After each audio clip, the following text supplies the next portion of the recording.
Saudara-saudari yang terkasih, ini saya besarkan berarti udah ini ya. Ini masih sambungan sih sebenarnya.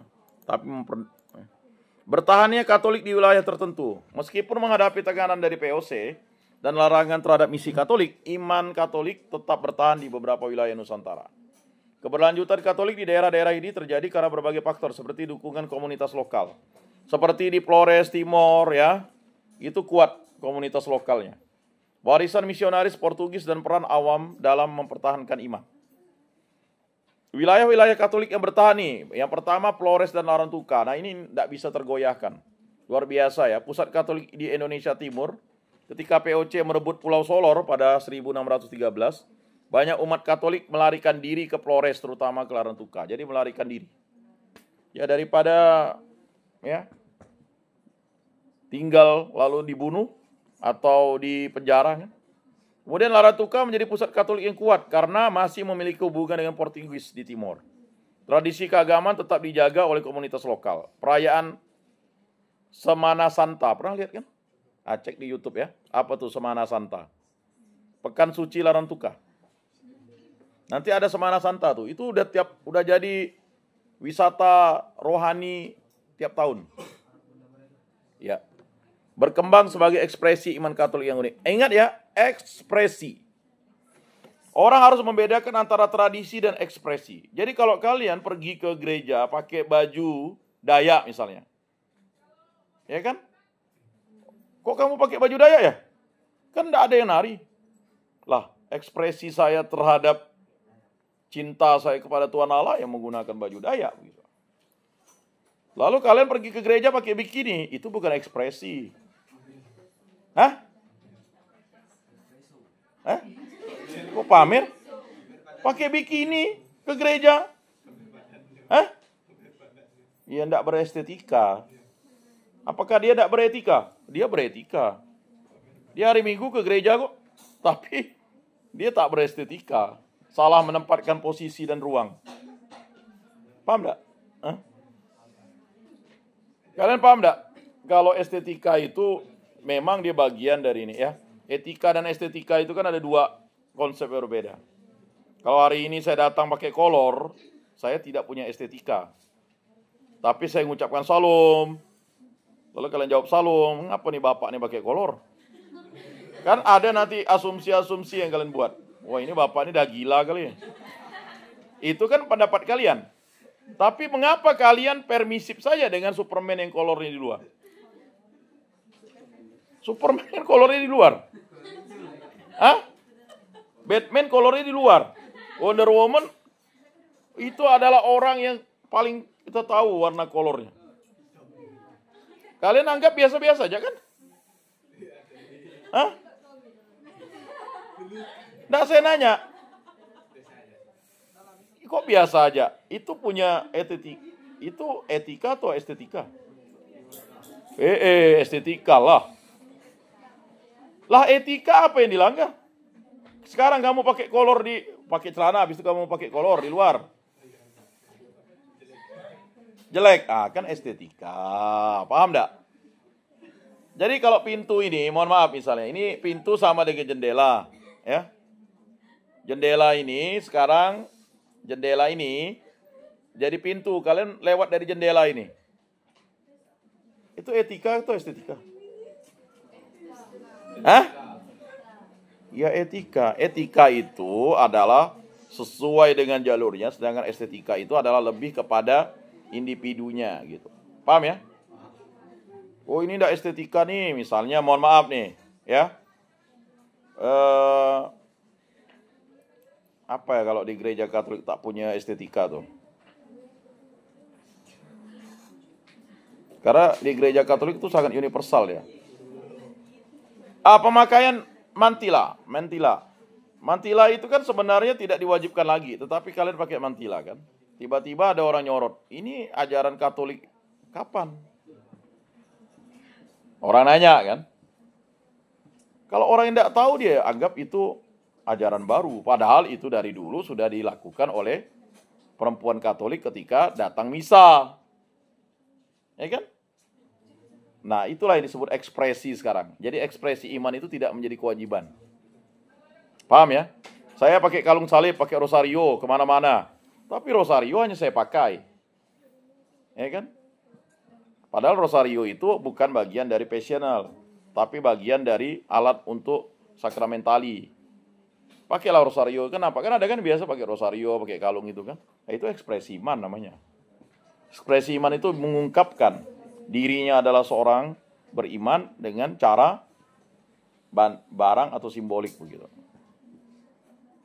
Nah itu. Atau misalnya ketika dia main sepak bola lalu dia tanda salib gol. Nggak gol, nggak tanda salib pula. Kan lucu tuh. Kalah, nggak tanda salib. Menang tanda salib. Jadi orang menganggapnya itu adalah semacam ekspresi saja.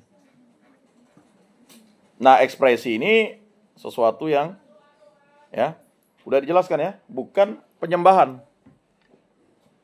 Ya.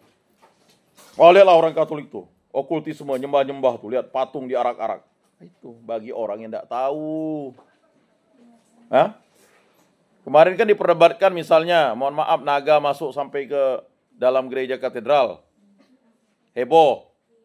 Ya kan? Tapi habis itu santai aja Monsinyur jawabnya kan.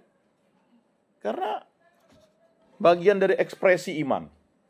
Orang mulai kait-kaitkan dengan ini naga, ini kan setan dan ini bla bla bla bla bla. Wahyu sekian mengungkapkan ini. Itu kan namanya tekstual.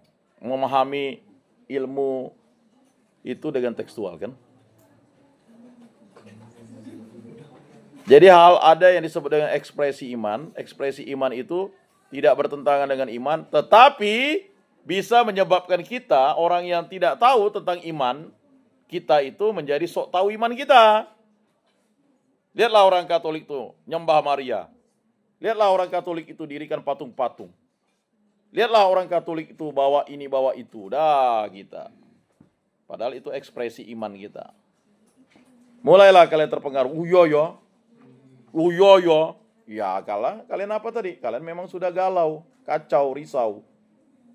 Nah itu. Makanya sejarah gereja ingin mengungkapkan itu sebagai bentuk pesan yang wajib kita pahami.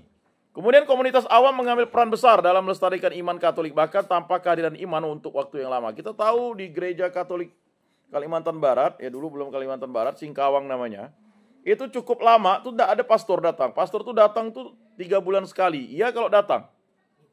Ya. Jadi yang melayani sini tuh Jesuit dulu. Jesuit tuh harus pindah-pindah, melayani Singkawang, pergi ke Ketapang, pergi lagi ke sana, mana lah. Cukup waktunya, sekitar tahun 1500-an. Lalu ada katekis yang namanya Sengsang. Ya, Sengsang tuh sebenarnya katekis Tionghoa yang untuk melayani itu tadi. Ya. Nah, kemudian kita lihat ke timur. Timur, wilayah di bawah kekuasaan Portugis. Timur, bagian timur tetap dikuasai Portugis sehingga gereja Katolik bisa bertahan tanpa gangguan dari POC. Nah itu ya. Jadi yang membuat Katolik itu tidak berkembang itu adalah POC. Titik. Ya. Ya perusahaan dari Belanda, tapi kan POC-nya. Nanti habis itu ketika sudah dikuasai rajanya, salah satu rajanya itu Katolik, dia ada nanti ya penjelasannya. Kemudian Portugis terus mengirimkan misionaris ke timur untuk melayani umat Katolik di sana. Tidak terputus dari Portugis dilayani, ada misionaris ke sana. Beberapa komunitas Katolik di timur juga berperan dalam menopang umat Katolik di daerah lain seperti Flores dan Maluku. Nah, sudah ada katekisnya, sudah ada guru-guru agama. Ya, mengapa misalnya di Sejiram itu bertahan umat Katoliknya? Ya, Sejiram kan itu sudah satu abad ya, 100 tahun lebih ya. Karena pastor datang sana, lalu buat yang namanya pendidikan guru agama tuh. Jadi ada katekis tuh yang mengajarkan agama kepada umat lain, bertahan ya.